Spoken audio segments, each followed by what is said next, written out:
Shine tech మీ ఇంటిని మరింత అందంగా మార్చాలనుకుంటున్నారా? స్పెషల్ అట్రాక్షన్ తో పాటు లివింగ్ కి perfect solution. UPVC windows and doors, Bontada group.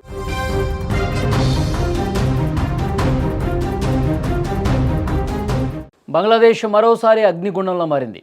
Radical leader Sharif Osman Hadi మరణం ఆ దేశంలో నివురుగప్పిన నిప్పులా ఉన్న భారత వ్యతిరేకతను ఒక్కసారిగా బయటపెట్టింది. ప్రస్తుతం అక్కడ పరిస్థితులు ఎంత భయానకంగా ఉన్నాయంటే, హైదీ మరణానికి నిరసనగా రోడ్లెక్కిన వేలాది మంది ఆందోళనకారులు, నిరసనకారులు నేరుగా భారత్ను టార్గెట్ చేసుకున్న పరిస్థితి కనిపిస్తోంది.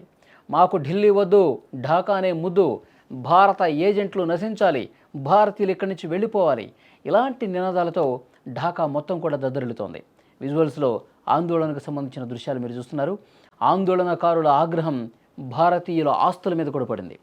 ఖుల్నా, రాజ్షాని వంటి నగరాల్లో భారతీయ వీసా కేంద్రాల వైపు నిరసనకారులు ఒక్కసారిగా దూసుకు వెళ్లడంతో భద్రతా కారణాల రీత్యా వాటిని మూసివేయాల్సిన పరిస్థితి ఏర్పడింది. చిట్టగాంగ్లో భారత కాన్సులేట్పై రాళ్లు రువ్వే ప్రయత్నం జరిగింది.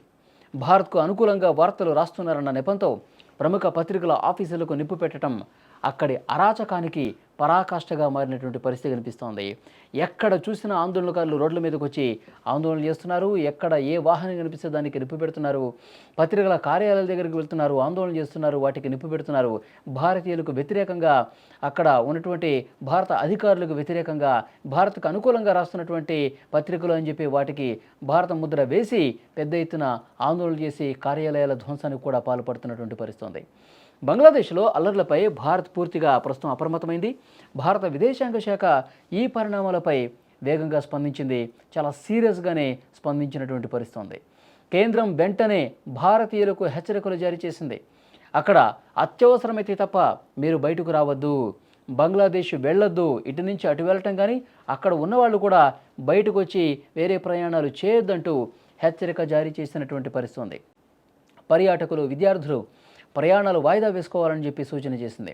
ప్రస్తుతం బంగ్లాదేశ్లో ఉన్న భారతీయులు తమ ఇళ్లకే పరిమితం కావాలని, అల్లర్లు జరుగుతున్న ప్రాంతాలకు వెళ్ళవద్దని స్పష్టమైనటువంటి ఆదేశాలు ఇచ్చింది. అక్కడున్న భారతీయులు ఎప్పటికప్పుడు ఢాకాలోని భారత హైకమిషన్తో సంప్రదింపులు జరపాలని, ఏ చిన్న ప్రమాదం అనిపించినా హెల్ప్ లైన్ ఆశ్రయించవచ్చని కోరింది. భారత ప్రభుత్వం కేవలం హెచ్చరికలతోనే ఆగలేదు. బంగ్లాదేశ్ అధికారులతో మాట్లాడి తమ దౌత్య కార్యాలయాలకు, అక్కడ పనిచేస్తున్న భారతీయ సిబ్బందికి పూర్తి రక్షణ కల్పించాల్సినటువంటి బాధ్యత మీదేనని గట్టిగా కూడా చెప్పింది. బంగ్లాదేశ్లో ఇప్పుడు జరుగుతుంది కేవలం నిరసనలు కాదు, అది స్పష్టమైనటువంటి ద్వేషం కనిపిస్తోంది. భారత్ పట్ల వాళ్ళు ఎంత ద్వేషం పెంచుకున్నారో, ఎంత అసూయ పెంచుకున్నారో, ఎంత వ్యతిరేకత పెంచుకున్నారన్నది ఈ విజువల్స్ చూస్తుంటే అర్థమవుతుంది, ఈ నిరసనలు చూస్తుంటే అర్థమవుతుంది. హసీనా హయాంలో ఉన్న స్నేహబంధం ఇప్పుడు శత్రుత్వం వైపు అడుగులేస్తోందా అనే అనుమానం ఈ ఘటనలో రుజువు చేస్తున్నటువంటి పరిస్థితి ఉంది. కేవలం రాజకీయ లబ్ధి కోసమే ఈ రకమైనటువంటి ఆందోళనలు జరుగుతున్నటువంటి పరిస్థితి ఉంది. భారత విద్వేష శక్తులు మొత్తం కూడా ఒక్కసారిగా పెళ్ళుబిక్కినటువంటి ఆగ్రహంతో ఒక్కసారిగా ఈ ఆందోళన చేస్తున్నట్టుగా సమాచారం వస్తుంది. ఈ అల్లర్లకు కారణం ప్రధానంగా భారత్ మీద వాళ్ళు పెంచుకున్నటువంటి వ్యతిరేకతని అర్థమవుతుంది. ఎప్పుడైతే హైదీ చనిపోయాడని చెప్పి వార్త బయటకు వచ్చిందో అప్పటి నుంచే నిరసనల పర్వం ఒక్కసారిగా చెలరేగినటువంటి పరిస్థితి. హైదీ మరణాన్ని ఒక సాకుగా చూపిస్తూ ఉన్నారు. ఎందుకంటే హైదీ గతంలో విద్వేష ప్రసంగాలు చేశాడు, గతంలో భారత వ్యతిరేకమైనటువంటి కార్యక్రమాలు చేశాడు, పెద్ద ఎత్తున నిరసన తెలియజేశాడు, హసీనాకు వ్యతిరేకంగా, భారత్కి వ్యతిరేకంగా చాలా విద్వేష ప్రసంగాలు చేశాడు. అయితే దుండగులు, ఎవరో గుర్తు తెలియని దుండగులు అతని మీద దాడి చేశారు, కాల్పులు జరిపారు. అతను ఆసుపత్రిలో చికిత్స పొందుతున్నాడు, చికిత్స పొందుతూ చనిపోయాడని చెప్పి సమాచారం వచ్చిందో అప్పుడు ఒక్కసారిగా దాన్ని అడ్డం పెట్టుకుని భారత్ మీద విషం చిమ్మటమే, భారత్ మీద ద్వేషాన్ని పెంచుకోవటమే లక్ష్యంగా ఇంత పెద్ద ఆందోళన జరుగుతున్నట్టుగా కనిపిస్తోంది. అక్కడ ఉన్నటువంటి భారతీయుల మీద, ముఖ్యంగా హిందువుల మీద దాడులు చేస్తున్నారు. హిందువులు కనిపిస్తే చాలు వాళ్ళ మీద ఇష్టారీతన దాడి చేసినటువంటి పరిస్థితి కనిపిస్తోంది.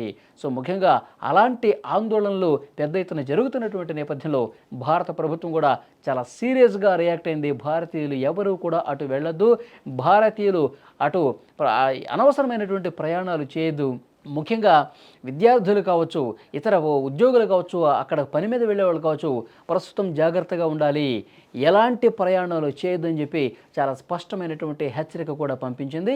ఇంకా అక్కడ జరుగుతున్నటువంటి ఆందోళనల మీద, నిరసనల మీద చాలా సీరియస్గానే కేంద్ర విదేశాంగ శాఖ కూడా దీని మీద చూస్తోంది. కేంద్ర ప్రభుత్వం కూడా నిశితంగా అక్కడ పరిస్థితులను పరిశీలిస్తోంది.